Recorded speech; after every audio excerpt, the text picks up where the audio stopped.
is advised.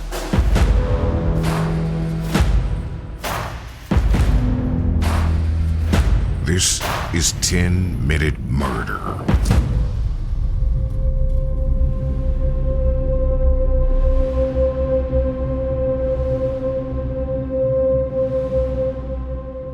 Often, the life stories of serial killers begin with tragic, dysfunctional upbringings. But the beginning of Shawn Michael Grate's childhood was perfectly normal. Born in 1976 in Marion, Ohio, he did struggle in school, was held back a grade, but he was also sporty. He was a social kid who got along well with others. Then, as Shawn grew older, things began to change. When Shawn was 6 years old, his parents got a divorce, and 5 years later, his mother Teresa abandoned her 2 children. She left them behind in Ohio with their father and moved to Kentucky to live with her new boyfriend. Shawn spent his teenage years resenting Teresa for this decision, and he indulged in elaborate fantasies about killing his mother and making her pay for what she had done. While Shawn and his brother were living with their father, Shawn began attending River Valley High School. At first, he continued using sports as an outlet for his feelings and became one of the school's best baseball players, until he broke his arm.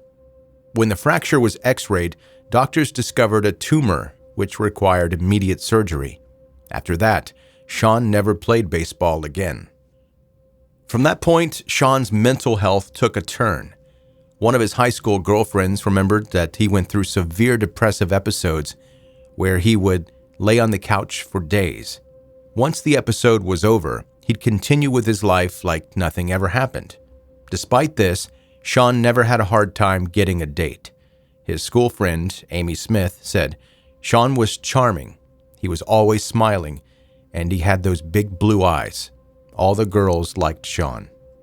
Shawn might have been considered a heartthrob, but he wasn't a good boyfriend. As his relationships progressed, he became more and more jealous and controlling, and after a while, he'd eventually become violent. When he was 18 years old, he was arrested for the first time after he grabbed a girlfriend by her neck during an argument.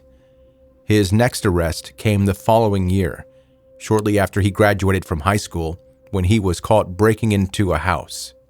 He was charged with a felony burglary and sentenced to 4 years in prison, but he ended up being released early. That time behind bars did not change Shawn. If anything, his violent behavior towards women only escalated after he was released in 1997. 2 years later, Shawn's girlfriend reported him to the police, saying that he had choked her almost to the point of unconsciousness. The girl was 17 years old, and she was a few months pregnant with Shawn's child. Shawn's adult life continued the same way. He was a ladies' man, but he was a menace to the women he dated, often terrorizing his girlfriends and threatening them whenever they stood up to him. If there was one thing that Shawn hated more than anything else, it was a woman who told him no. He briefly got married and became a father once again, but only a few months after the wedding, his wife had enough and she filed for divorce. On September 13, 2016, a 911 call came through in Ashland, Ohio. A female caller claimed that she had been kidnapped 2 days ago, and since then, her captor had kept her tied to a bed, repeatedly raping her. To protect the victim's identity, her name was never released to the public, and she was only known by the moniker Jane Doe. And Jane Doe was certain that she knew the identity of the kidnapper. In fact, he was somebody who she'd been friends with for several months. She told the police that his name was Shawn Michael Grate, and she had been held captive in the abandoned house that he was living in. The police rushed to that address that Jane was calling from, and they were able to save her and apprehend her captor. After her rescue, she revealed more details about her ordeal. She'd met Shawn in the summer of 2016 at the local community center and viewed him as an older brother type. The two of them often met up for lunch together or to go on walks where they would talk about the Bible. Jane had been aware that Shawn was romantically interested in her, but she dodged his advances and even refused his attempts to get her cell phone number. Then, on the 11th of September, Shawn invited Jane Doe to come over to a house in Ashland, where she began to read the Bible. Shawn left to go to the kitchen, and when he came back, Jane didn't recognize the man she'd come to view as a friend. His friendly demeanor had vanished, and he grabbed the Bible saying, quote, "You're not going anywhere." When Jane continued resisting Shawn's sexual advances, he physically overpowered her and tied her to the bed. Throughout the following days, Shawn regularly retied Jane Doe into different weird positions. On one occasion, he told her that he'd positioned the ropes so that if she struggled, she would be strangled to death. When Shawn fell asleep, Jane was able to free herself from the restraints and managed to place that 911 call that saved her life. When the police arrived at the abandoned house where Shawn kept Jane prisoner, they immediately noticed an unmistakable stench. The entire house was full of piles of trash, surrounded by swarming flies and maggots. But the smell wasn't coming from the trash. It was coming from the two decomposing bodies that Shawn had hidden under piles of dirty laundry. Those bodies belonged to two young women, Elizabeth Griffin and Stacy Stanley.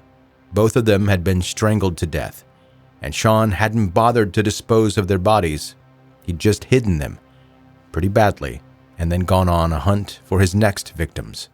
Shawn was then indicted for 2 counts of aggravated murder for Elizabeth and Stacy's deaths, as well as the sexual assault and abduction of Jane Doe, and lesser counts of tampering with evidence and breaking and entering.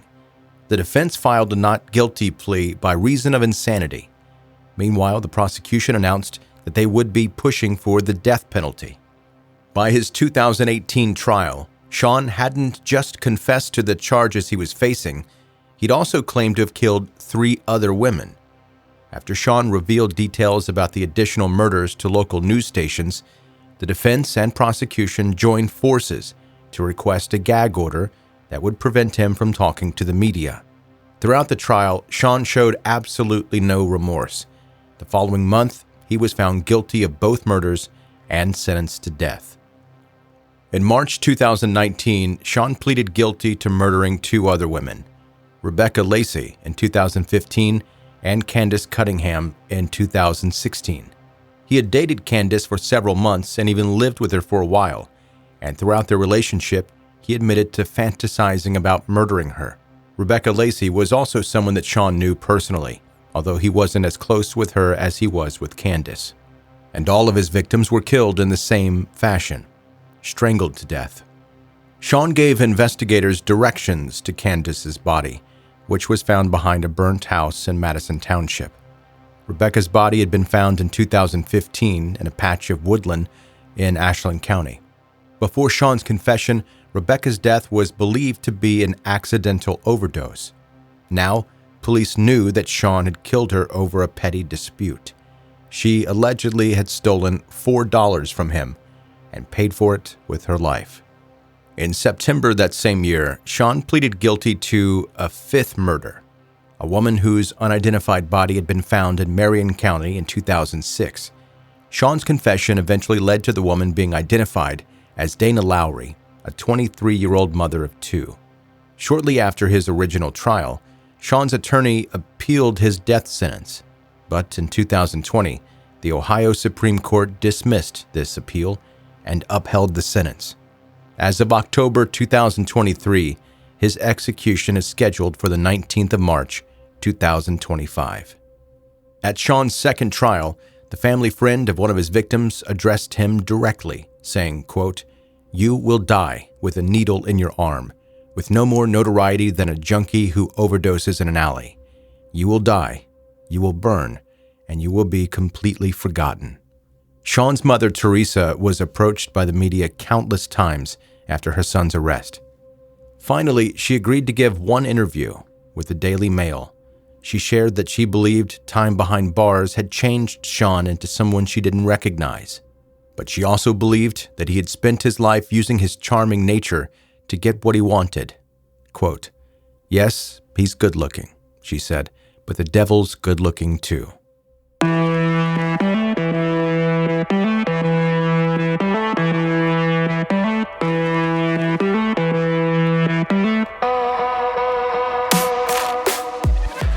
That's 10-Minute Murder for today. Brief and bingeable true crime. I'm Joe, I'm the host, and I really appreciate you taking the time out of your day to listen to this episode. If you're brand new, I'm super excited that you're here. Hope you enjoyed the episode, and if you did, be sure to subscribe before you go. It more easily lets you catch up on all the back episodes and find 10-Minute Murder wherever you like to listen to podcasts. Connect with me on social media to see the pictures of what we talk about here on the podcast, and it's never gross or graphic stuff. Ratings and reviews help the show grow, so please do that.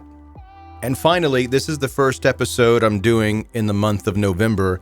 Halloween just happened, and I need to ask a question. Do we not do Halloween anymore? I bought a bucket of candy and was all ready for the trick-or-treaters. We're not doing it anymore, I guess. There were like 3 kids.